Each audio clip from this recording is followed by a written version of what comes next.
Mesdames, Messieurs, bonjour. La revue de presse de ce jeudi 25 juin 2020 prendra en compte plusieurs actualités, dont celle relative à la suspension de la cession du patrimoine foncier des communes, qui est l'une des décisions prises ce mercredi en Conseil des ministres. À la suite de cette actualité liée à l'amélioration du territoire, vient la note afférente à la diplomatie béninoise sous le président Patrice Talon. L'autre chose à comprendre dans ce point de presse est que le journaliste Ignace Sossou est libéré de la prison depuis ce mercredi. Oui, l'affiche du jour, qui est le journal à l'honneur, ce jour CGS Communication, confirme qu'après 6 mois de prison, Ignace Sossou est enfin libéré. L'agence française CFI a salué la libération du journaliste et réaffirme son engagement pour la sauvegarde de la liberté de presse au Bénin, quittant sa manchette où la photo de Ignace Sossou est affichée. L'affiche du jour touche la course pour la Marina en 2021 et se demande si Patrice Talon tiendra-t-il sa promesse envers les Béninois. En attendant la réponse, le Canard fait un tour dans la commune des Agégués et trouve que la deuxième session ordinaire du conseil communal s'ouvre ce vendredi, donc demain, à l'Aiglement. Et le journal de Mac Kassou revient à Porto Novo, où la reconstruction des marchés Wando et à Huangba est en cours. À en croire le Canard, le maire Chalma Nyakoti fait le constat des sites d'accueil mentionnent le journal.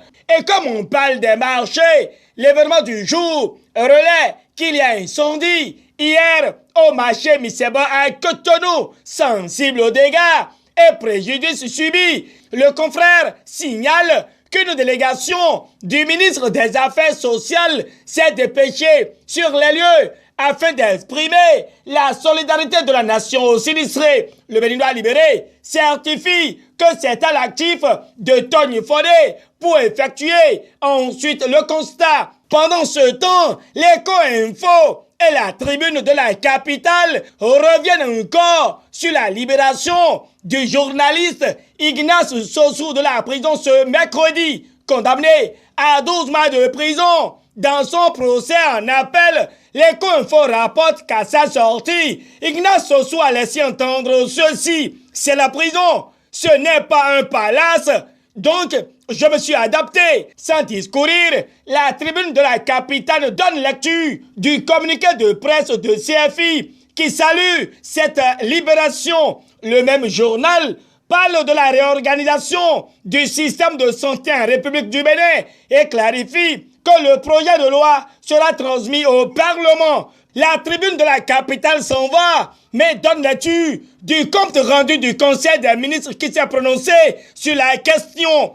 Conscient que ce n'est pas la seule décision prise hier en Conseil des ministres, la nation touche le bradage des services fonciers communaux et brandit qu'il y a clap de fin. Oui, le gouvernement dit stop au flou dans la gestion des réserves administratives, certifie le challenge qui précise que rien ne sera comme avant. Affirmative, car le foncier communal est sauvé de l'anarchie, rallonge Bénin intelligent. Selon le matinal, le gouvernement dessaisit les communes au sujet des opérations de lotissement vers la renaissance des réserves administratives, écrit le défi d'une génération, alors que certains journaux donnent des explications sur l'aménagement territorial acté par le gouvernement. D'autres, par contre, opinent sur les mutations diplomatiques engagées sous le président Patrice Talon.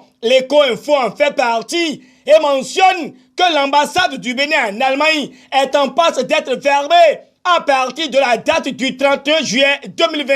Selon le journal de Gilbert Menkou, le ministre des Affaires étrangères et de la coopération l'a notifié à l'ambassadeur du Bénin en Allemagne afin qu'il prenne les dispositions idoines. Le télégramme aborde la même actualité et expose que le gouvernement procède à la fermeture de 17 ambassades et consulats au plus tard le 31 juillet 2020.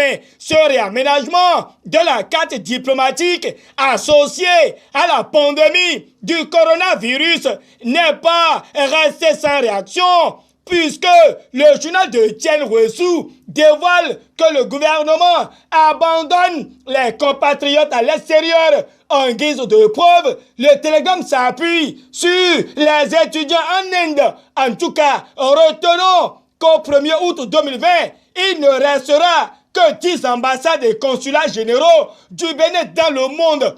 En Afrique, le télégramme signale que l'ambassade d'Abuja au Nigeria et celle du Rabat au Maroc resteront.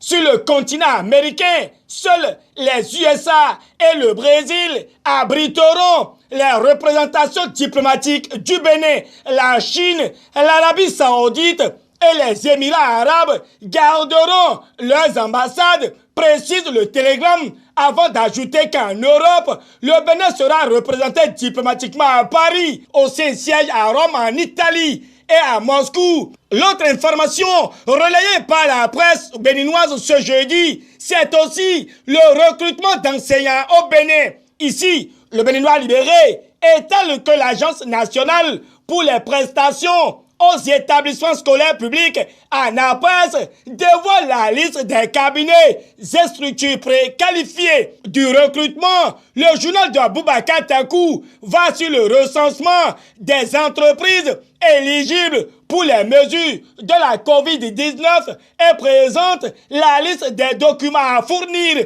Ici, pas de documents à fournir, mais le coopérant nous apprend que pour mieux veiller au bon fonctionnement des services publics, des cadres du médiateur de la République sont renforcés sur les nouvelles données de la science informatique.